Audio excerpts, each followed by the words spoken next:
Hello friends, সবাইকে welcome জানাই নতুন একটি ভিডিওতে। এই মুহূর্তে যে গুরুত্বপূর্ণ আপডেটটির দিকে নজর রাখবো সেটি হচ্ছে প্রাথমিক নিয়োগ সংক্রান্ত একটি গুরুত্বপূর্ণ মামলার শুনানি আজ। 2014 টেট থেকে প্রাথমিক নিয়োগে রিজার্ভেশন পলিসি মেনটেন করা হয়নি, এই দাবিতে মামলা হাইকোর্টে। সেই মামলার শুনানি আজ। 16,500 রিক্রুটমেন্টে সংরক্ষণ নীতি মানা হয়নি, ফলে মামলার শুনানি আজই করতে চলেছেন মাননীয় বিচারপতি অনিরুদ্ধ বোসের সিঙ্গেল বেঞ্চ।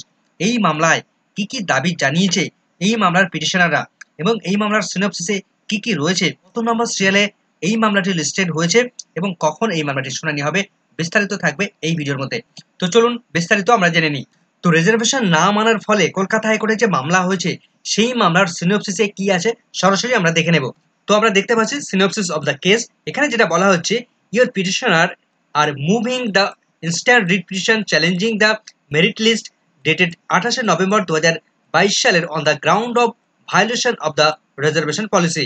অর্থাৎ প্রাক্তন বিচারপতি মাননীয় অভিজিৎ গঙ্গোপাধ্যায় মহাশয় তিনি 28 নভেম্বর 2022 সালে তার নির্দেশে এই তারিখে প্রাথমিকের যে স্টেট ওয়াইজ প্যানেল প্রকাশিত হয়েছিল, যে মেরিট লিস্ট প্রকাশিত হয়েছিল, সেখানে দেখা গেছে যে পিটিশনাররা দাবি জানিয়েছে এই মেরিট লিস্টে সেখানে কোনো রকম ভাবে রিজার্ভেশন পলিসিকে মেনটেন করা হয়নি, সেখানে রিজার্ভেশন পলিসিকে ভায়োলেট করা হয়েছে। তো তাদের মূল বক্তব্য, মূল দাবি হচ্ছে এটাই। তো এই মামলায় কবে কি ডেটে, কোন ডেটে কি ঘটনা ঘটেছে, সেই সমস্ত নোটিফিকেশন, সেই সমস্ত ডেটগুলো এখানে পরপর রয়েছে। তো ল পয়েন্টে কতগুলো বিষয় তুলে ধরা হয়েছে, যেখানে একজন ক্যান্ডিডেট এসসি ক্যাটেগরির সুবিধা নিয়ে তিনি 90 না পেয়ে এসসি ক্যাটেগরির সুবিধা নিয়ে টেট পাস করেছেন এবং তিনি জেনারেল ক্যাটেগরিতে তাকে চাকরি করার মধ্যে রাখা হয়েছে।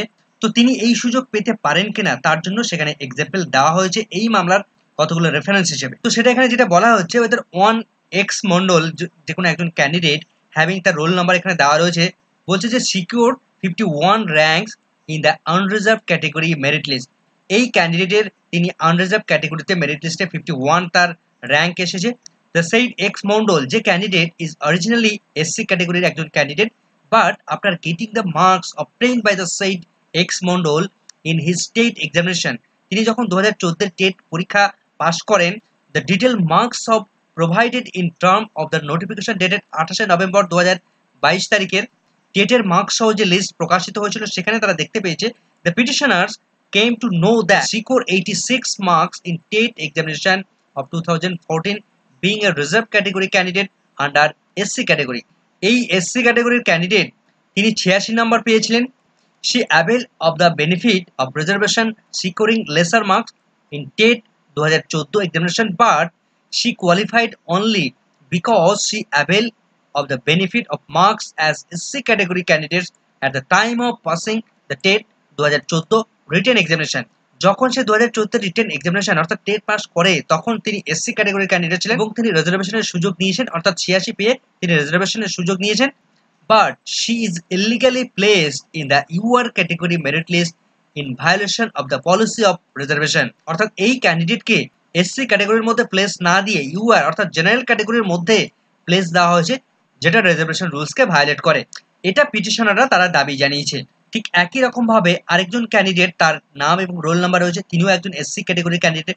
তিনি টোটাল পেয়েছিলেন 87 মার্কস, অর্থাৎ তিনি রিজার্ভেশন পলিসির যে সুবিধা সেটা তিনি নিয়েছিলেন। কিন্তু এই ক্যান্ডিডেটকে ইউআর অর্থাৎ জেনারেল ক্যাটাগরিতে মেরিট লিস্টে লিস্টেড করা হয়েছে এবং তাকে চাকরি দেওয়া হয়েছে। তাহলে কি এখানে রিজার্ভেশন পলিসিকে ভায়োলেট করা হয়েছে? পিটিশনাররা দাবি জানিয়েছে এটা ইলিগ্যাল, যেটা রিজার্ভেশন পলিসিকে ভায়োলেট করে। কিন্তু আদৌ কি তাই? দেখুন, রিজার্ভেশন নিয়ে কলকাতা হাইকোর্টের একটি গুরুত্বপূর্ণ অর্ডার ইতিমধ্যে পাস হয়েছে। সেটা হচ্ছে পুলিশ রিক্রুটমেন্টের ক্ষেত্রে একটি গুরুত্বপূর্ণ অর্ডার কলকাতা হাইকোর্ট সেখানে প্রদান করেছে এবং সেখানে বলা হচ্ছে রিক্রুটমেন্টের ক্ষেত্রে প্রিলি পরীক্ষাতে কোনো একজন ক্যান্ডিডেট, মনে করুন তিনি রিজার্ভেশনের সুযোগ নিয়ে প্রিলি পাস করেছেন। এবার তিনি প্রিলি পাস করার পর তিনি মেইন পরীক্ষা দিয়েছেন। এবার মেইন পরীক্ষার যখন মেরিট লিস্ট প্রকাশিত হবে, তখন ওই ক্যান্ডিডেট তিনি কি শুধুমাত্র এসসি ক্যাটাগরির মধ্যে ইনক্লুড হবেন? কলকাতা হাইকোর্ট কি বলছে দেখুন, কলকাতা হাইকোর্ট কিন্তু পরিষ্কারভাবে সেখানে বলে দিয়েছে, অর্ডার দিয়ে দিয়েছে যে সেই ক্যান্ডিডেট যদি তার মেধা থাকে তাহলে কিন্তু তিনি জেনারেল ক্যাটাগরির মধ্যে ইনক্লুড হতে পারবেন। অর্থাৎ একজন ক্যান্ডিডেট তিনি রিজার্ভেশনের একবার সুযোগ সুবিধা নিলে তিনি পরবর্তী ধাপে যদি তার মেধা থাকে তাহলে কিন্তু তিনি ইউআর অর্থাৎ জেনারেল ক্যাটাগরির মধ্যে ইনক্লুড হতে পারেন। সেক্ষেত্রে কোনো রকম ভাবে প্রবলেম হবে না। তো সেক্ষেত্রে সেখানে দেখা গেছিল প্রায় 400 থেকে 450 জন পুলিশ কনস্টেবল, তাদেরকে যারা এসসি ক্যাটাগরির মধ্যে পড়ে তাদেরকে কিন্তু নতুন ভাবে চাকরির অর্ডার দিয়েছিল কলকাতা হাইকোর্ট। তো দেখা যাক আজ কলকাতা হাইকোর্টে মাননীয় বিচারপতি অনিরুদ্ধ বোস তিনি কি অর্ডার দেন বা কোন দিকে এগোতে চলেছেন। তো এই মামলাটি কখন শুনানির জন্য লিস্টেড হয়েছে সরাসরি আমরা কজ লিস্ট দেখে নেব। তো আমরা কলকাতা হাইকোর্টের অফিসিয়াল ওয়েবসাইটে চলে এসেছি। অ্যাপিলেট সাইডে আমরা দেখতে পাচ্ছি ডেইলি কজ লিস্টে 3 জুলাই 2024 তারিখে কোর্ট নাম্বার 2 এ মাননীয় বিচারপতি অনিরুদ্ধ বোস তিনি তার সিঙ্গেল বেঞ্চে আজ এই মামলাটি শুনানি করাতে চলেছেন। সকাল 10:30টার সময় তিনি বসতে চলেছেন। তো কখন এই প্রাথমিক রিজার্ভেশন সংক্রান্ত গুরুত্বপূর্ণ মামলাটি আজকের এই মামলাটির শুনানি করাতে চলেছেন মাননীয় বিচারপতি অনিরুদ্ধ বোস সেটা আমরা বিস্তারিত দেখে নেব। তো আজ এই রিজার্ভেশন সংক্রান্ত মামলাটি হিয়ারিং এর জন্য কিন্তু লিস্টেড রাখা হয়েছে। তো যে মামলাটা আমরা দেখতে পাচ্ছি, যে মামলার পিটিশনার রয়েছেন অচিন্ত ধারা versus state of West Bengal, এই মামলার যে পিটিশন নাম্বার আমরা দেখতে পাচ্ছি WPA 1056/2023 এই মামলাটি 46 নম্বর সিরিয়ালে লিস্টেড হয়েছে। তো সেক্ষেত্রে কখন এই মামলাটি ওঠার সম্ভাবনা রয়েছে, দেখুন লাঞ্চের একটু আগেই কিন্তু ওঠার একটা সম্ভাবনা তৈরি হবে এবং যদি না ওঠে তাহলে কিন্তু লাঞ্চের পরে কিন্তু এই মামলাটি ওঠার সম্ভাবনা তৈরি হবে। এখন প্রশ্ন হচ্ছে যে রিজার্ভেশন সংক্রান্ত অ্যাকচুয়াল রুলসটা কি? সত্যি কি কোনো ক্যান্ডিডেট একবার রিজার্ভেশনের সুযোগ নিয়ে তিনি কি পরবর্তীতে আনরিজার্ভ ক্যাটাগরির মধ্যে ঢুকতে পারেন যদি তার মেরিট থাকে? এই প্রশ্নের উত্তর কিন্তু আজ কলকাতা হাইকোর্ট থেকে ক্লিয়ার হয়ে যাবে। যদিও ইতিপূর্বে কলকাতা হাইকোর্টের অন্য বেঞ্চ থেকে যে অর্ডার একটু আগে আমি বললাম যে একজন ক্যান্ডিডেট প্রিলি পরীক্ষাতে তিনি রিজার্ভেশনের সুযোগ নিলে তার যদি মেরিট থাকে তাহলে তিনি ইউআর ক্যাটাগরি বা জেনারেল ক্যাটাগরির মধ্যে ইনক্লুড হতেই পারেন।